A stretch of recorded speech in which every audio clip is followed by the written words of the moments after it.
साखरेपाठोपाठ कांद्याच्या दरामध्ये देखील वाढ. केंद्र सरकार नाशिकमध्ये साठवलेला कांदा बाजारात आणणार. नाशिकमधून कांदा एक्सप्रेस दिल्ली, चेन्नई, कोच्ची आणि गुवाहाटीसह इतर राज्यांमध्ये जाणार.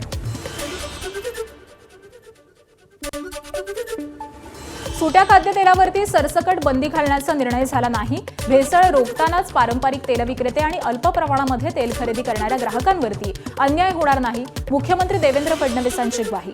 एफडीएची कारवाई योग्य असल्याचं सर्व मंत्र्यांनी मत व्यक्त केलंय.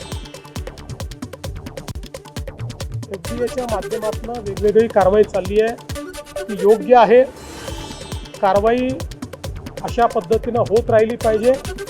मात्र जे काही आमचे तेलाचे व्यापारी आहेत, यात जे पारंपरिक तेलाचा व्यापार करतात त्या व्यापाऱ्यांवर अन्याय होऊ नये. महागाईवर केंद्र सरकारचं कोणतंही नियंत्रण नाही. साखरेचे भाव प्रचंड वाढलेत. साठवणुकीवरती सरकारचं नियंत्रण नसल्याचा हर्षवर्धन सपकाळांचा आरोप. काही लोकांचं भलं करण्यासाठी नियम बदलले जात असल्याचा सपकाळ यांनी आरोप केलाय. सरकारचं कुठलंही नियंत्रण हे टंचाई आणि साठवणुकीच्या संदर्भामध्ये त्यांचं नाही, किंवा मोकळीक आहे. मुठभर उद्योगपतींचं आणि मुठभर लोकांचं भलं करण्याकरता सातत्याने ते धोरणं ठरवत असतात, नियम बनवत असतात आणि त्याचाच फटका हा साखरेच्या 50 रुपयावरून आज रोजी 80 रुपयावर आणि उद्या 100च्या वर जी साखर जाणार आहे, हे त्याच एकंदरीत मोदींच्या भ्रष्टाचाराचा तो भाग आहे. शिवसेनेचे खासदार डॉक्टर श्रीकांत शिंदे आज जेनझींसोबत संवाद साधणार. अंधेरीतल्या शेरे पंजाब मैदानामध्ये कार्यक्रमाचं आयोजन. संध्याकाळी 6 वाजता हा कार्यक्रम होणार.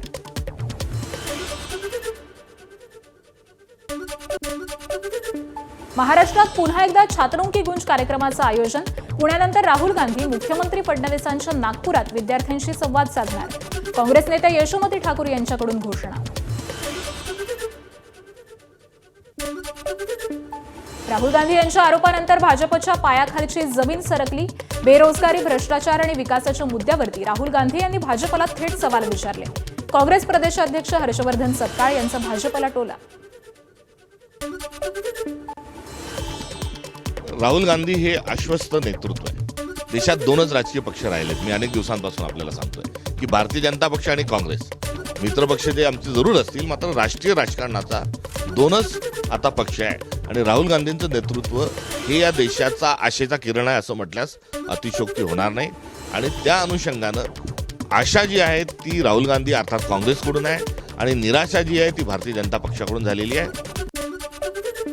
भाजप सरकारच्या काळात प्रचंड भ्रष्टाचार सुरू. भाजपच्या सत्तेला जनता कंटाळली आहे. भाजपला धडा शिकवण्यासाठी जनता सरसावली. काँग्रेस प्रदेश अध्यक्ष हर्षवर्धन सपकाळ यांनी मत व्यक्त केलंय. महायुतीच्या समन्वय समितीच्या बैठकीमध्ये महायुतीतील अंतर्गत वादावरती चर्चा. रखडलेली महामंडळं आणि जिल्हा नियोजन निधीचा आढावा घेतलाय. निधीवरून महायुतीतील पक्षामध्ये मतभेद उद्भवतील तिकडे आयुक्तांमार्फत तोडगा काढण्याचा प्रयत्न केला जाणार. महायुतीतील समन्वय राखण्यासाठी बैठकीमध्ये चर्चा. स्थानिक स्तरावरती महायुतीमध्ये पूर्ण समन्वय राखण्याचे स्पष्ट निर्देश देण्यात आले. महायुतीच्या बैठकीनंतर चंद्रशेखर बावनकुळेंनी माहिती दिली. एकमेकांवरती टीका न करण्याच्याही सूचना दिल्याची माहिती. महायुतीमध्ये कोणतंही त्या ठिकाणी महायुतीबद्दल कोणी त्या ठिकाणी चुकीच्या पद्धतीने वागणार नाही. महायुतीच्या नेत्याबद्दल चुकीच्या पद्धतीनं या ठिकाणी बाहेर चुकीचे वक्तव्य होणार नाही. आणि महायुती ही या राज्यामध्ये अधिक मजबूत राहील. महायुती एकसंघ राहील. महायुतीमध्ये कुठलाही डॅमेज होणार नाही याच्या सूचना सर्व आमदार खासदारांना आणि माननीय पालकमंत्र्यांनी दिल्या आहेत. मुंबईत अमित साटम यांनी बोलावलेल्या भाजपच्या नगरसेवकांच्या बैठकीत अंतर्गत वाद. बैठकीमध्ये महापौर रितू तावडे आणि राजश्री शिरवडकर यांच्यामध्ये जुंपल्याच्या सूत्रांची माहिती आहे. मुंबई भाजप अध्यक्ष अमित साटम यांच्यासमोरच दोन्ही नेत्यांमध्ये खडाजंगी. अमित साटमांनी दोन्ही नेत्यांना समज दिली आहे. आंतरवाली सराटीत जरांगेंची मनधरणी करण्यासाठी मंत्र्यांची फौज गेली होती. जरांगे मात्र 29 ऑगस्टच्या आंदोलनावरती ठाम आहे. 58 लाख कुणबी नोंदणी प्रमाणपत्र द्या. प्रमाणपत्र देण्यासाठी 28 तारखेपर्यंतचा अल्टिमेटम जरांगेंनी दिलाय.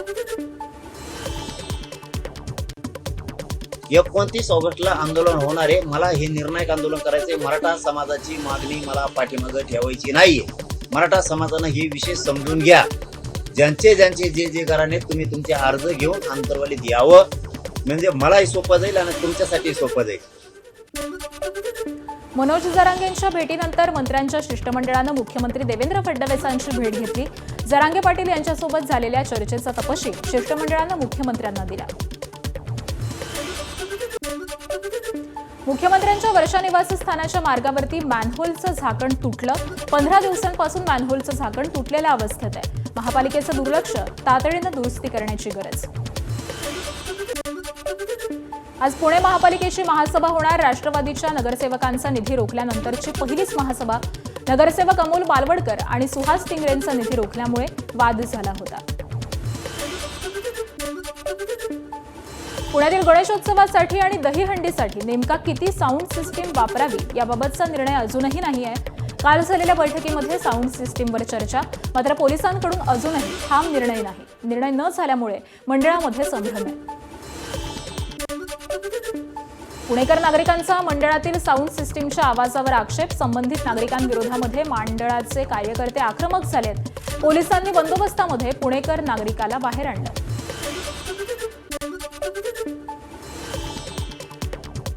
सामाजिक न्याय विभागाचा निधी पुन्हा लाडकी बहीण योजनेसाठी वळवला. सामाजिक न्याय विभागाचे 344 कोटी लाडकी बहीण योजनेसाठी वळवल्याचा शासन निर्णय जारी. लाडक्या बहिणींना जुलै महिन्याचा हप्ता देण्यासाठी सामाजिक न्याय विभागातील निधीचा वापर. नाशिक रिंग रोड बाधित शेतकऱ्यांचा आज मोर्चा. नाशिकमधून निघणारी पायी मोर्चा मुंबईतल्या आझाद मैदानावरती धडकणार. शेतकऱ्यांच्या विविध मागण्यांसाठी हा मोर्चा आहे. ब्राह्मण समाजाच्या विविध मागण्यांसाठी 29 ऑगस्टपासून जालना इथं उपोषण करणार. सकल ब्राह्मण समाजाचे नेते दीपक रणनवरे यांची माहिती. ब्राह्मण समाजाकडे शासनानं दुर्लक्ष केल्यानं उपोषण करणार असल्याची माहिती आहे. अहिल्यानगरच्या मनमाड महामार्गाच्या दुरावस्थेविरोधामध्ये आंदोलन. रस्त्यावर बसून सामाजिक कार्यकर्ते अनिल गायकवाड यांचं आंदोलन. केंद्रीय मंत्री नितीन गडकरी यांना फोन लावत निषेध नोंदवलाय. महामार्गाचं रखडलेलं काम तातडीनं पूर्ण करण्याची मागणी. नालासोपाऱ्यातील वाकणपाडा परिसरामध्ये चायनीजसाठी ठेवलेल्या भातात उंदीर सापडलाय. जमजम शीख पराठा तबेला चाय हॉटेलमध्ये एफडीएकडून तपासणी. व्हिडिओ सोशल मीडियावरती व्हायरल झाल्यानंतर हॉटेलमधील स्वच्छता आणि ग्राहकांच्या आरोग्याबाबत प्रश्न उपस्थित. अमरावती बाल रुग्णालयामध्ये झालेल्या दुर्घटनेनंतर धुळ्यात जिल्हा रुग्णालयातील धक्कादायक वास्तव समोर. 4 वर्षांपासून फायर ऑडिट झालेलं नसून 2022 नंतर रुग्णालयाचं देखील ऑडिट झालं नसल्याचं समोर. तर वारंवार सांगून देखील संबंधित विभागानं दखल न घेतल्याची आरोग्य अधिकाऱ्यांची माहिती आहे. फायर ऑडिट आणि इलेक्ट्रिकल ऑडिट हे ना ह्या दोन गोष्टी 2022 साली डिसेंबरमध्ये आमच्याकडे झाल्या होत्या. रेक्टिफिकेशन करून 2023ला आपलं त्याचं जे काही डेफिशियन्सी पॉईंट आउट करण्यात आलं त्या डेफिशियन्सी करेक्शन करण्यात आलेलं होतं. त्याच्यानंतर दरवर्षी एकदा तरी फायर ऑडिट आणि इलेक्ट्रिकल ऑडिट झालं पाहिजे, जेणेकरून नवजात जी बाळं ऍडमिट होतात त्यांच्या सेफ्टीच्या दृष्टीने ते अतिशय आवश्यक आहे. क्लोरीन गॅस गळती दुर्घटनेच्या 3 दिवसांपूर्वी प्लांटमधून उग्रवास. परिसरामध्ये रहिवाशांची माहिती आहे. कर्मचाऱ्यांना याची माहिती देऊन देखील उपाययोजना करण्यात आल्या नसल्याचा स्थानिकांनी आरोप केला आहे.